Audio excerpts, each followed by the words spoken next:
Tell me a little bit about what's going on in Idaho with the wolves and Secretary Salazar. I understood you had a meeting with them today. I did. And what we have in Idaho, what we have in Montana, in Idaho we have about 5 times the number of wolves that they said that we would have to have in 1994, 1995 when the agreement was signed by a previous administration with the Department of Interior to bring in a non-essential experimental species.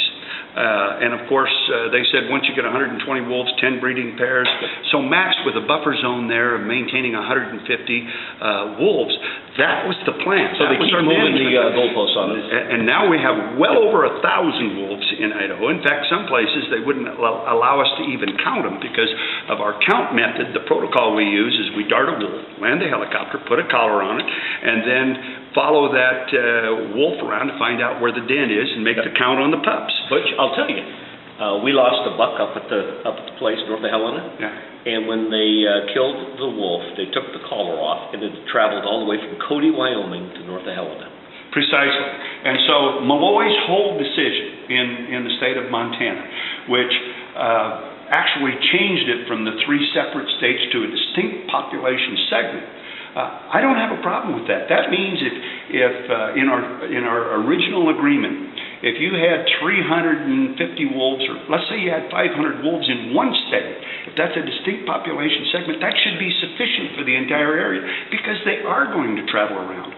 Originally, they threw that out because they said, we don't know if the wolves from the Yellowstone pack, from the Western Montana pack, and from the Eastern Idaho, Central Idaho pack are going to be able to get together and breed and interact. And of course they have. Of course they have. And so what we're finding out is it's delay, and it's usually precipitated by these folks that, number one, have no intention of keeping the promise.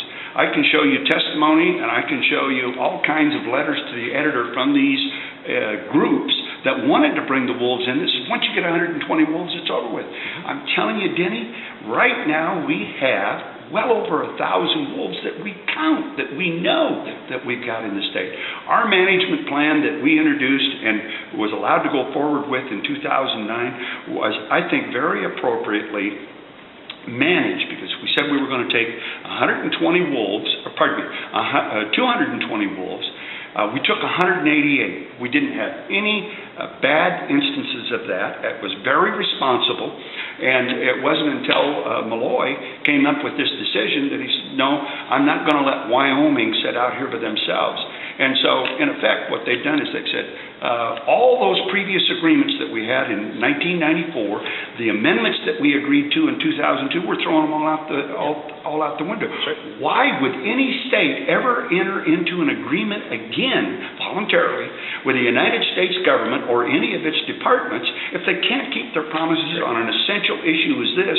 Why would we ever agree with another agreement having to do with anything? Thank you, Butch. Thank you. Good having you back in Washington. It's good to be back here. Appreciate it. Come